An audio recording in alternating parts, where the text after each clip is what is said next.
Ұсыныс қабыл алынды. Кейінгі сөз Жақшев Русланбек Шерғазиевичке беріледі.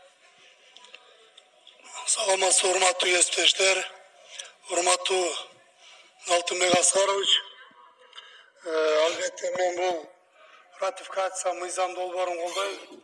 Бул маданий борбор деген бир эле турк мамлекеттин эмес, биздин кыргыздар дүйнөнүн 4 бурчунда жүрөт.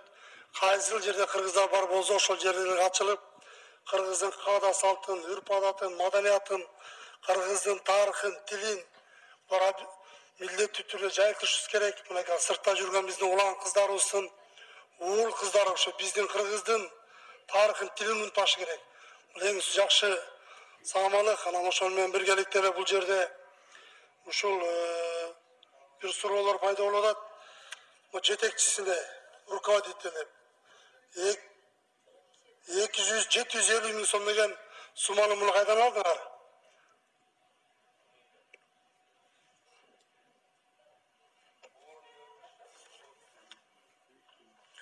Жетекчинин бул кичине дип статусу менен болот. Бул эл аралык деңгээлдеги иш жүргүзө ала турган тажрыйбасы бар жана маданият тарабына. Биз 750 миң сом бул бир жылдык маянасы.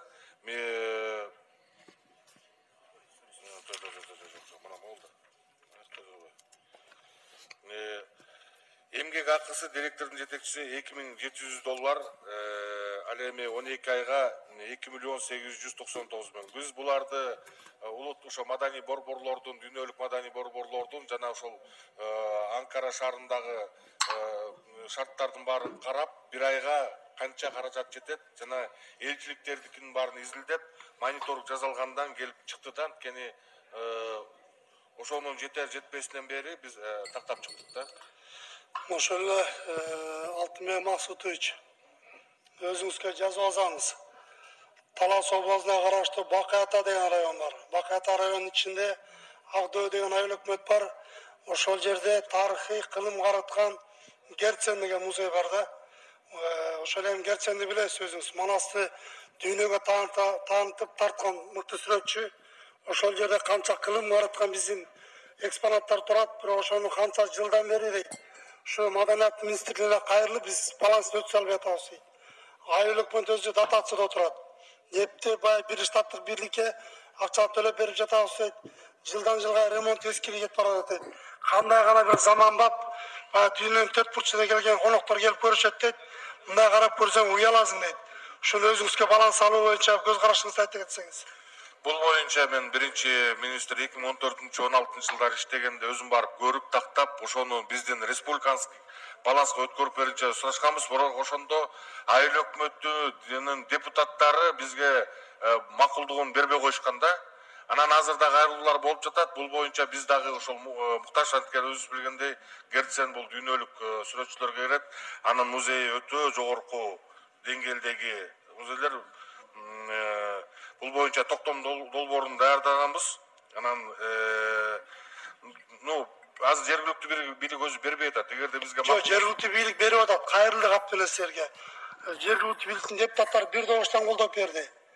Эгерде берсе биз алабыз. Вот ошону алып берсеңиздер. Экинчиден кайра эле мына Кыргызстанда эми Бишкек шаарынын кошпогондо 40 район бар. Бардык райондордо жаштардын саясатын колдоо деген жаштар саясаттын адиси бар экен да.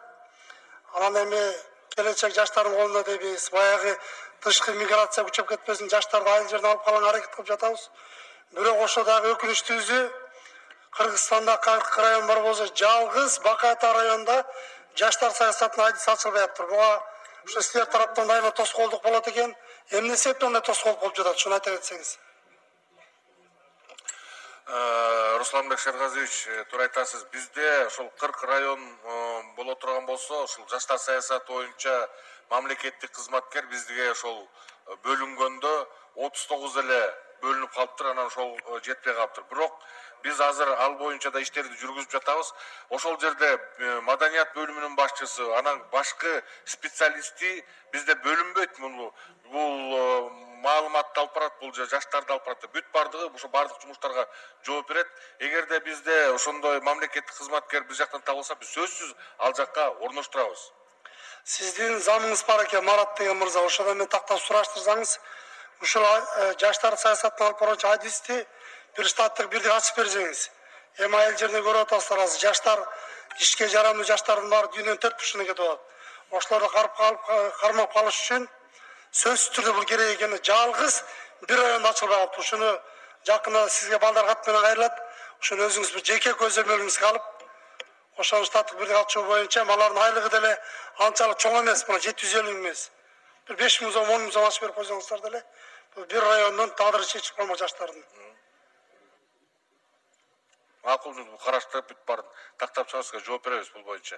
Анткени мамлекеттик кызматкердин ордун ачуу өтө кыйынга турат да, бир орунду ачуучу. Ошон үчүн биз өзүбүздүн иштерибизден карап туруп ошо тапсак, анан ошол жака которуп беришибиз керек. Бул боюнча биз дагы бир оптимизация жүргүзүп жатабыз. Ошол жактагы ар бир райондо бизден 3дөн азыр ошол мамлекеттик кызматкер болуп калды да, ошонун 2дөн коюп, биздин ар бир 7 тарапты тең алып бара турган андай кылып иштетип иш алып барабыз.